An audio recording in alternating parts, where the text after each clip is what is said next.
नमस्कार दर्शक बंधु उड़ानी उड़िया सियारे आपण माने एक जबरदस्त सीन देखा पाइबे। हाँ दर्शक बंधु आज समस्त सामना को आसो मानसी असल चेहरा। हाँ दर्शक बंधु तेरे समस्ते थिबा बेले मानसी कहउचंती ये मिछ कहूची जीवन बाबू हेउचंती मो स्वामी।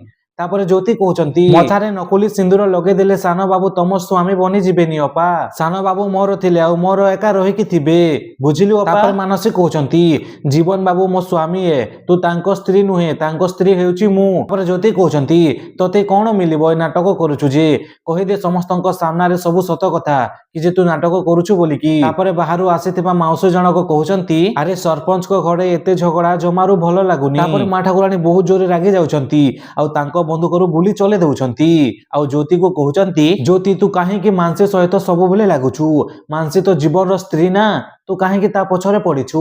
तापरे ज्योति कहउचंती नाई मा ठाकुरानी मु हेउची सान बाबू रो स्त्री अपा तो खाली नाटक करूची सान बाबू को निजर करबाकू मु केबे भी सान बाबू को आउ कहार को हबाकू देबिनी मा ठाकुरानी केबे भी नुह। तापरे मा ठाकुरानी कहउचंती चुप रह ज्योति तमे दु जण सब बेले एमिते झगड़ा लागुथिबो ना कि हमकु टिके शांति रे भी रहिबाकू देउन तमे दु जण। तापरे ज्योति कहउचंती मा ठाकुरानी मु सत कहूची जीवन बाबू मोर एका आ मु जीवन बाबू को आउ कहार हबाकू देबिनी जमारू भी देबिनी। तो दर्शक बंधु आपण मानकु कोन लागुची ज्योतिर कथा कोन समस्त माने कि ज्योति को जीवन रो करि देबा कथा कि जदि हां ताले कमेंट माध्यम रे यस लिखंतु। आउ नुआ वर्ष पूर्वरु आम चैनल को सब्सक्राइब करके रखि थांतु 1 लाख परिवार हबाकू जाउची सब्सक्राइब करंतु। धन्यवाद।